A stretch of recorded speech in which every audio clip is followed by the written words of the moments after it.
Welcome to DSCG classes. तो आज जो हम पढ़ने जा रहे हैं वो है साइमन कमीशन। साइमन कमीशन के बारे में हम पढ़ेंगे। देखिए, आपको पता है 1947 से पहले हमारी जो कंट्री इंडिया थी वो ब्रिटिशर्स के कंट्रोल में थी।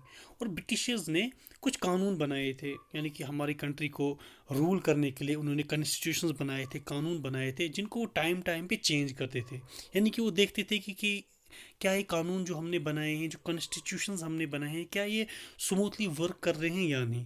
और अगर उनको लगता था कि इनमें कुछ चेंजिंग करनी है तो वो उन कानून को क्या करते थे, चेंज करते थे।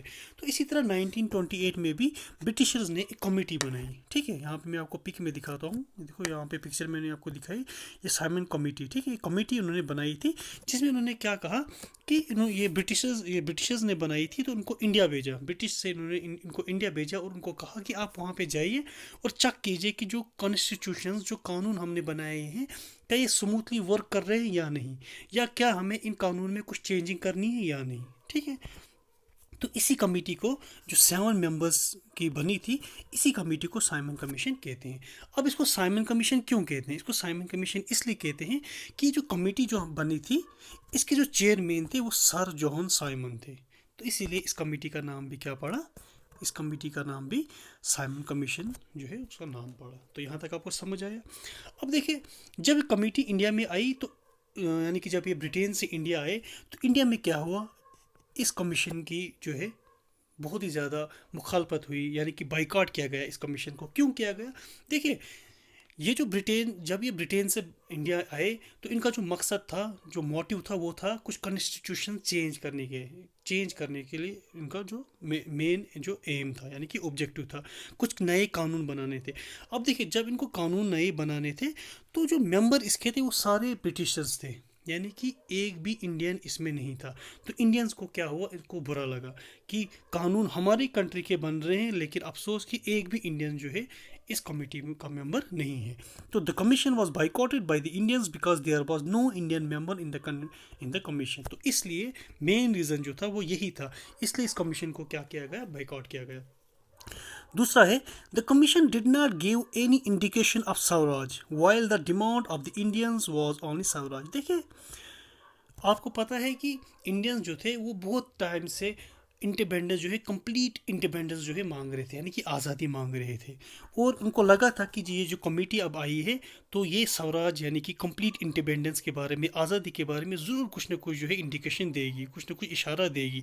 लेकिन जब ये कमेटी आई तो स्वराज के बारे में कुछ भी कंसेप्ट नहीं था, जिससे इंडियंस को जो है बहुत ज़्यादा बुरा लगा। और इसके चलते क्या हुआ, जो इंडियंस की जो मेजर पार्टीज़ थी, जैसे इंडियन नेशनल कांग्रेस थी, मुस्लिम लीग थी, इन्होंने इस कमीशन को कम्प्लीटली जो है उसको बाइकआउट किया। उसके बाद है मेथड्स, यानी कि किस तरीके से लोगों ने जो है इस कमीशन को बाइकआउट किया।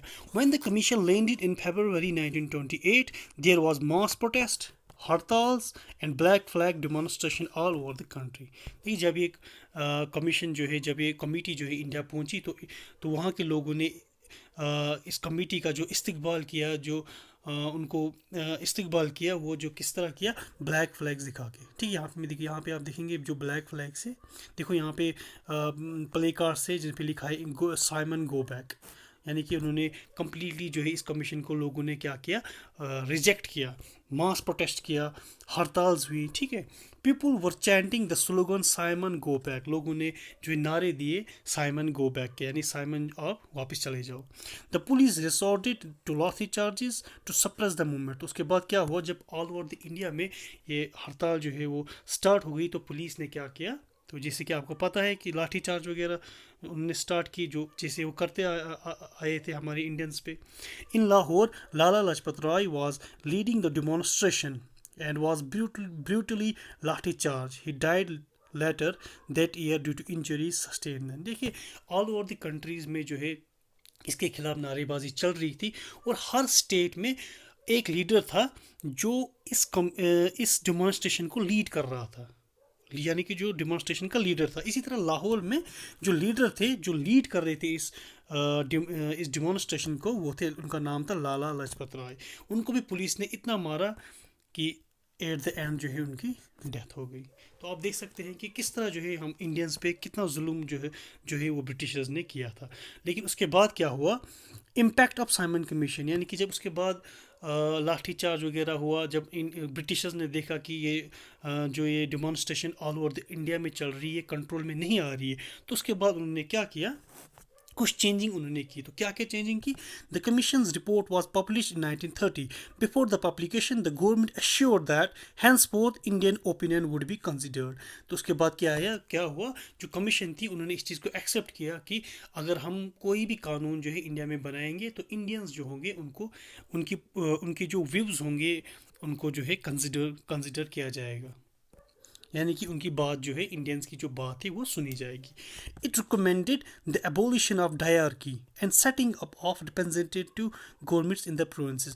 और जो साइमन कमीशन में था, इसमें एक पॉइंट था, वो क्या था, वो डायरकी का कंसेप्ट था। डायरकी मतलब क्या था, जो अंग्रेज थे उन्होंने इंडियंस को बोला कि आप आओ, आप अपनी जो है पार्टीज़ बनाओ, आप इलेक्शन में टेक पार्ट करो, अपनी हुकूमत आप बनाओ, लेकिन ओवरऑल क्या होगा, ओवरऑल आप हमारे कंट्रोल में रहोगे, यानी कि ब्रिटिशर्स के कंट्रोल में रहोगे। उसको कहते हैं डायरकी सिस्टम।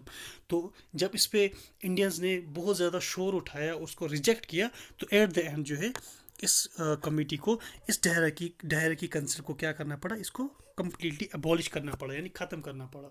और उन्होंने क्या किया, जो इंडियंस हैं उनको इनवाइट किया कि आप आइए और अपनी जो है गवर्नमेंट बनाइए। तो आई होप आपको समझ आया होगा कि साइमन कमीशन क्या था। यानी कि साइमन कमीशन जो था, ये कमेटी थी जिसमें 7 मेंबर्स थे, ठीक है, जो बाहर ब्रिटिशर्स जो ब्रिटिश से आए थे, लेकिन वो इसमें कोई भी इंडियन जो नहीं था। इसकी वजह से ऑल ओवर द इंडिया जो है इस कमीशन को जो है वो बाइकआउट किया गया। Thank you so much.